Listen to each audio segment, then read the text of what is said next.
तो पहले एग्जांपल ये है कि कितने टाइम के बाद आपके पास इनिशियली जो हमारे पास केस ये है कि कैपेसिटर आपका चार्ज है, ठीक है। तो हमसे ये पूछा गया है कि इनिशियली अगर आपके पास कैपेसिटर चार्ज है तो कितने टाइम के बाद आपके पास जो चार्ज है कैपेसिटर पे वो मैक्सिमम के 4 टाइम रह जाएगा, ठीक है। मैक्सिमम के हमारे पास डिवाइड बाय 4 रह जाएगा। तो जो हमारे पास मैक्सिमम चार्ज है कैपिटल क्यू, तो कितने टाइम के बाद का कैपेसिटर पे चार्ज आ जाएगा Q/4। तो आप यहाँ पे यूज करोगे डिस्चार्जिंग की इक्वेशन। तो इस टाइम के लिए जो टाइम आपने फाइंड करना है उस टाइम पे चार्ज की वैल्यू क्या है, Q/4, ठीक है। तो कैपेसिटर पे चार्ज की वैल्यू है Q/4। ये मैंने डिस्चार्जिंग की इक्वेशन यूज की है, तो ये देखें ये वाली है। तो ये टाइम हमने फाइंड करना है, वो टाइम जिस पे मैक्सिमम चार्ज के डिवाइड बाय 4 हमारे पास कैपेसिटर पे चार्ज आ जाएगा। तो ये रहा हमारे पास Q/4 is equal to Q e⁻−T/RC। तो पहले पहले जब आपने ऐसी प्रॉब्लम करनी है आरसी सर्किट की, तो पहले तो हमने ये फिगर आउट करना है कि है कि ये यहाँ पे चार्जिंग की क्वेश्चन लगेगी या डिस्चार्जिंग लगेगी। तो आप तब तक नहीं बता सकते जब तक आप उसको देखते नहीं है कि इस पर्टिकुलर सिनेरियो में, इस पर्टिकुलर केस में या इस पर्टिकुलर इंटरवल में आपके पास कैपेसिटर चार्ज हो रहा है या डिस्चार्ज हो रहा है। तो हमारे पास यहाँ पे इस केस में जो कैपेसिटर है वो डिस्चार्ज हो रहा है। तो क्यू क्यू से कैंसिल आउट हो जाएगा और ये बन जाएगा 1/4 इज इक्वल टू e⁻−T/RC। इसको आप रीअरेंज कर लें। तो इसको मैंने रीअरेंज करने से पहले इसका ले लिया मैंने लॉग। तो लॉग आप लोगे -1/4 का, वो आएगा माइनस माइनस log 4, क्योंकि ये 4 डिनोमिनेटर में है। जब आपके पास लॉग में टर्म ऊपर आएगी तो वो माइनस लेके आती है। और लॉग ये एक्सपोनेंशियल के साथ कैंसिल आउट हो गया। तो ये देखिए -log 4 इजिकल टू -T/RC बन गया। यहाँ से आप माइनस में से कैंसिल हो जाएगा और RC यहाँ पे डिवाइड हो रहा है, वहाँ जाके मल्टीप्लाई हो जाएगा, तो T is equal to RC log 4 बन गया। तो अब आप यहाँ पे वैल्यूज पुट करोगे, जो वैल्यूज प्रॉब्लम में एग्जांपल में गिवन है, मैंने यहाँ पे शो नहीं की। तो ये हमारे पास आ जाता है कि टी इज इक्वल टू है 1.39 टाइम कांस्टेंट या टाउ। तो ये वो टाइम है कि इस टाइम तक आपके पास कैपेसिटर पे चार्ज Q/4 आ जाएगा। अब आपसे एनर्जी पूछी जाती है कि अब एक पर्टिकुलर सिनेरियो दिया गया है, वो ये पूछा गया है कि कितने टाइम के बाद कैपेसिटर की जो एनर्जी है वो 4 टाइम डिक्रीज हो जाएगी। जिस तरह हमने ये बात की है ना कि कितने टाइम के बाद कैपेसिटर का चार्ज 4 टाइम डिक्रीज हो जाएगा। तो हम एग्जैक्टली यहाँ पे वो बात करना चाहते हैं चार्ज एनर्जी के केस में, कि कितने टाइम के बाद जो कैपेसिटर की एनर्जी है वो 4 टाइम डिक्रीज हो जाएगी। तो यहाँ पे हमारे पास क्या आएगी एनर्जी, 4 टाइम डिक्रीज। तो ये देखें ये मैक्सिमम एनर्जी है हमारे पास, Q²/2C हम देख चुके हैं यहाँ पे पिछली प्रॉब्लम में जब हमने कैपेसिटर में एनर्जी को डिस्कस किया था। तो मैक्सिमम एनर्जी है capital Q, maximum charge Q²/2C। तो उसका 4 टाइम डिक्रीज हो गया, 1/4। ये मैंने 1/4 डिस्कस किया हुआ है। तो ये हमारे पास ये वाली टर्म कैंसिल आउट हो जाएगी। और ये हमारे पास इक्वेशन, ये देखिए इससे इक्वेशन ये मुख्तलिफ कितनी है। ये देखिए ये थी -log 4 is equal to -T/RC। तो यहाँ पे हमारे पास क्या आ रहा है, पावर की वजह से ये क्यू पे पावर है ना यहाँ पे, ये चार्जिंग, ये क्यू का जो फार्मूला यूज हो रहा है, क्यू का फार्मूला हमारे पास है Q T डिस्चार्जिंग के लिए।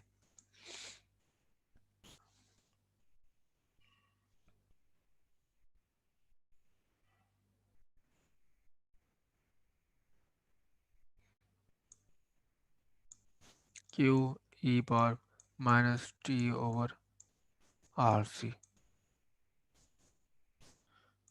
तो इसका अगर आप स्क्वायर लोगे दोनों तरफ तो ये स्क्वायर हो जाएगा और यहाँ पे आ जाएगा -2 आ जाएगा।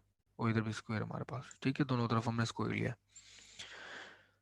तो कंडीशन जो गिवन थी वो हमने पुट की यहाँ पे, इस वजह से यहाँ पे 2 आया स्क्वायर लेने की वजह से। तो कंडीशन के मुताबिक हमने 1/4 टाइम, जब आपके पास 4 टाइम जब डिक्रीज हो जाती है एनर्जी, वो टाइम फाइंड करना था। तो अब आप इसको रीअरेंज करोगे सिर्फ जैसे हमने यहाँ पे किया है, तो आपके पास टी आ जाएगा 0.693 टाउ। तो एनर्जी देखिए जल्दी 4 टाइम डिक्रीज हो गई है as compare to charge. Charge तो काफ़ी देर बाद डिक्रीज हुआ है, लेकिन हमारे पास एनर्जी जल्दी 4 टाइम डिक्रीज हो गई है। तो इस तरह के काफ़ी सारे सिनेरियोज मिलेंगे आपको, आपसे पूछा जाएगा कि वो टाइम बताया जाए या वो टाइम कांस्टेंट की टर्म में टाइम बताया जाए, कि जब आपके पास जो कैपेसिटर पे एनर्जी जितनी इनिशियली स्टोर है उसके 2 टाइम डिक्रीज हो जाती है, उसके 3 टाइम डिक्रीज हो जाती है, उसके 4 टाइम डिक्रीज हो जाती है। ठीक है, तो इस तरह के सिनेरियोज दिए जा सकते हैं। या फिर आपसे पूछा जाता है कि इतने टाइम की अगर करंट आपके पास मैक्सिमम वैल्यू से या फिर जीरो वैल्यू से इतने वैल्यू तक पहुंच जाए तो वो कितने टाइम में होगा ये। तो आगे प्रॉब्लम देखते हैं, हमारे पास नेक्स्ट प्रॉब्लम है problem number 28। A 10 microfarad capacitor is charged by a 10 volt battery through a resistor R. The capacitor reaches a potential difference of 4 volt in a time interval of 3 seconds after charging begins. After charging begins, find R.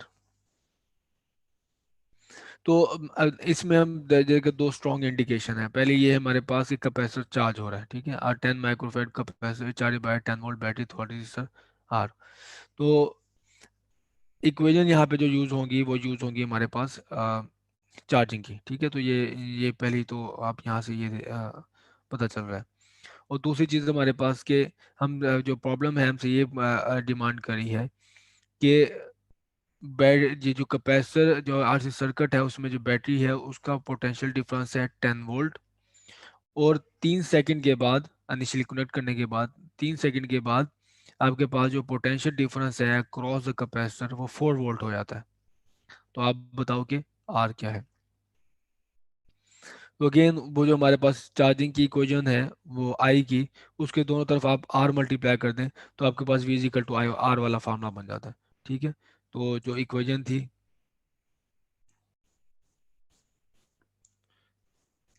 किसी भी time के लिए वो है आई not, और ये थी आई not maximum current है, तो ये माइनस आपके पास minus T over R C है। ठीक है, तो हमसे क्या किया कि इसको वोल्टेज की इक्वेशन बनाई थी, तो दोनों तरफ आप आर मल्टीप्लाई कर दो, तो ये हमारे पास सिर्फ मैक्सिमम वोल्ट आ जाएगा। मैक्सिमम वोल्ट जो प्रोवाइडेड है वो बैटरी का एप्सिलॉन है, और यहाँ पे बन जाएगा 1 - T divide by R C, और यहाँ पे हमारे पास आ जाएगा V as a function of time. तो बिल्कुल यही है यहाँ पे हमने पुट किया हुआ है। तो कंडीशन हमारे पास ये है कि 3 सेकंड के बाद जो पोटेंशियल डिफरेंस अक्रॉस कैपेसिटर है वो है ये V C is equal to T V C into T is equal to epsilon 1 - E power -c over R C. तो हमने फाइंड करना है आर। तो अब इसको हम देखते हैं कि रीअरेंज कैसे कर सकते हैं। तो टाइम 3 सेकंड के बाद आपके पास जो वोल्टेज है वो 4 हो गया, तो यहाँ पे मैंने 4 वैल्यू पुट कर दी। और जबकि जो मैक्सिमम पोटेंशियल डिफरेंस है across the the battery can provide वो है 10, तो 10 यहाँ पे पुट कर दिया। और बाकी आप देखेंगे इसको सिर्फ रीअरेंज करना है हमने, 4/10 रह गया, ये बन गया 1 - ई power -c over R C. और अब आगे इसके मजीद आप रीअरेंज करें, क्योंकि ये देखिए सारे इसमें कांस्टेंट है, सबकी वैल्यू गिवन है। 4 और 10 वैसे कांस्टेंट है, 1 कांस्टेंट है। इसको इस एक्सपोनेंट को दूसरी तरफ ले जाएं आप, प्लस हो जाएगा। 4/10 को इस तरफ ले आए, फिर आप इसका लॉग ले लें, और लॉग लेंगे तो एक्सपोनेंट आपके पास एंड हो जाएगा, और आर सी की वैल्यू पॉप अप हो जाएगी, क्योंकि कैपेसिटर की वैल्यू भी गिवन है। तो इक्वेशन में सारे को या कुछ कांस्टेंट है या फिर उनकी वैल्यूज गिवन है, तो यहाँ से आप रेजिस्टर की वैल्यू एक्सट्रैक्ट कर सकते हैं।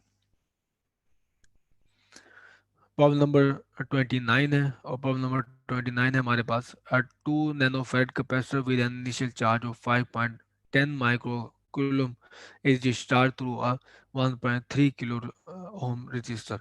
तो यहाँ पे देखें ये केस हमारे पास है डिस्चार्जिंग का। ठीक है, कैपेसिटर आपके पास डिस्चार्ज हो रहा है, और 2 nano farad capacitor with an initial charge of 5.10 micro coulomb. तो हमारे पास मैक्सिमम जो चार्ज है वो है 5.10 micro coulomb, discharge through a 1.3 kilo ohm resistor. तो आर की वैल्यू है capital R 1.3 kilo ohm. Calculate the current in the resistor 9 microsecond after the resistor is connected across the terminal of the capacitor. तो discharging के 9 microsecond के बाद current क्या होगा। ठीक है, तो ये हमने बताना है जो मैंने स्टार्ट अभी थोड़ी देर पहले जो बात की थी। What charge remains on the capacitor after 8 microsecond. तो कैपेसिटर पे 8 माइक्रोसेकंड के बाद चार्ज कितना रह जाएगा। What is the maximum current in the register. Register में मैक्सिमम करंट कितना पॉसिबल है। ठीक है, तो ये सारे सब चीज़ों का हमने आंसर देना है। तो पहले मैंने डाटा लिख लिया, तो जो इक्वेशन यूज होगी यहाँ पे डिस्चार्जिंग के लिए वो है 1 I is equal to I naught e power minus T over R C.